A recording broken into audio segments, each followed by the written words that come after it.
The U.S. protests, which are intensifying across the country, must be being watched by many countries around the world. One country in particular is China. China's state media has been offering the view about how the U.S. president has threatened the use of force against protesters, and the recent image of the U.S. unrest has been shown in the Chinese state media as well. Tonight, คุณเทพชัยยอง and me talk to Associate Professor สิทธิพล เครือรัตติการ from Thammasat University and ask for his assessment of Chinese view toward the protests in the U.S. If just imagine China is watching the U.S. protest, what do you think they are thinking about? I think the crisis in the USA now is an opportunity for China. This is an opportunity in the sense that China could criticize the bad or negative sides of US society.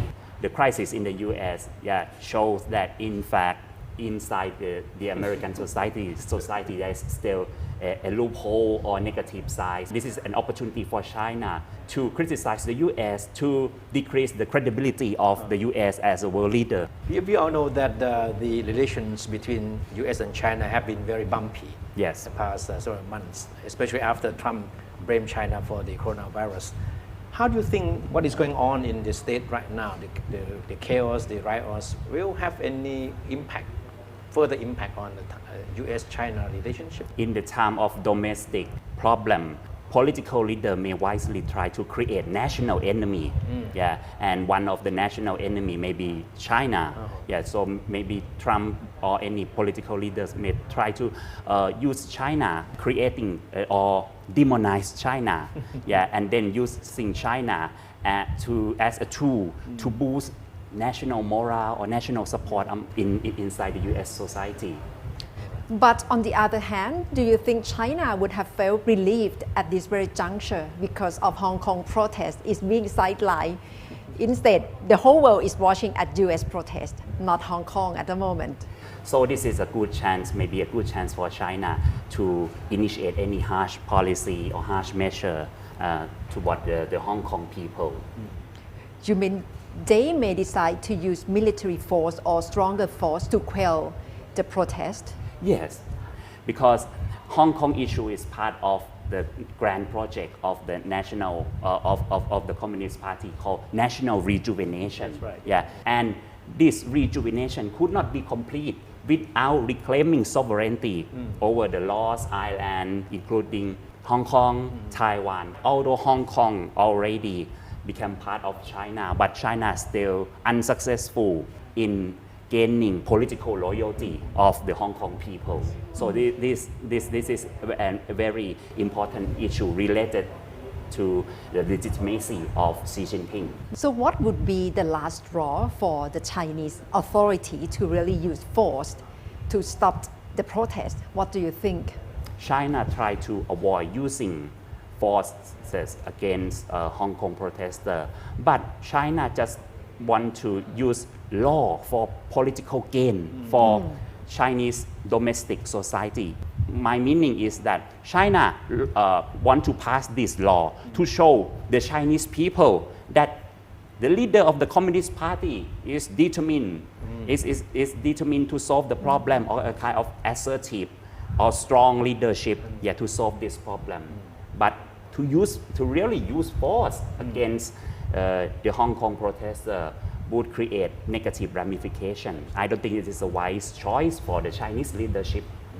There was an interesting development in Thailand recently when some young Thai people, students especially, got into a war of words with the Chinese counterparts, right? Yes. Through social media platforms.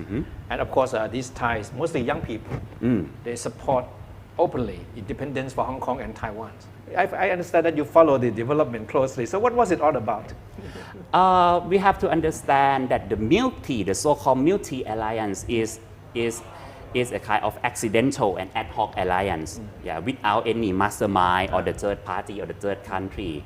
It starts from an online clash between the Thai and the Chinese Twitter user when one Thai TV star posting on his Twitter saying that one of his favorite country is Hong Kong, and the Chinese Twitter user say that Hong Kong is not a country, and that TV star already say sorry, and yeah, that It didn't stop there. It did not stop there. but the issue expand because there are still debate about that TV star girlfriend, if she is as beautiful as Chinese or as beautiful as Taiwanese.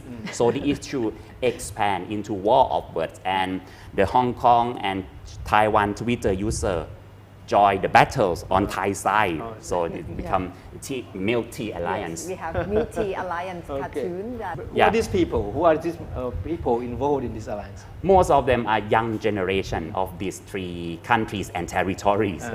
Okay, and for Hong Kong Twitter user, they join the battle because it is an opportunity to join hand with the Thai younger generation to show their dissatisfaction toward Chinese government who in recent years have tried to control Hong Kong people's political and social life.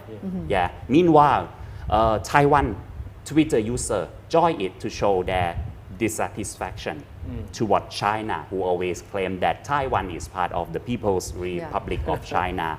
And the most interesting is that even the Taiwanese President Tsai Ing-wen also joined the milk tea alliance by saying that, okay, thank you very much for the Thai people's support of Taiwan. So she used this alliance for her political gains, to show her success to show the success of her New Southbound policy.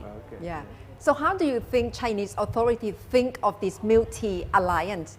Do they do they strong enough? Are they strong enough to provoke anger or worry from Chinese government? I don't think Chinese has any concern regarding the impact of this alliance. I think everyone know that the policymaker of any country, when they want to conduct foreign relations, they have to calculate from real politics, real political gain rather than ideology. So this alliance would not change Thailand official stance toward China. We will continue recognizing Beijing government as the sole legitimate government of China. This phenomenon, milk tea alliance, show that China is still unsuccessful in winning heart and minds or projecting soft power, winning hearts and minds of the younger Thai generation. And that's all from the Thai PBS World tonight. Thank you very much for watching.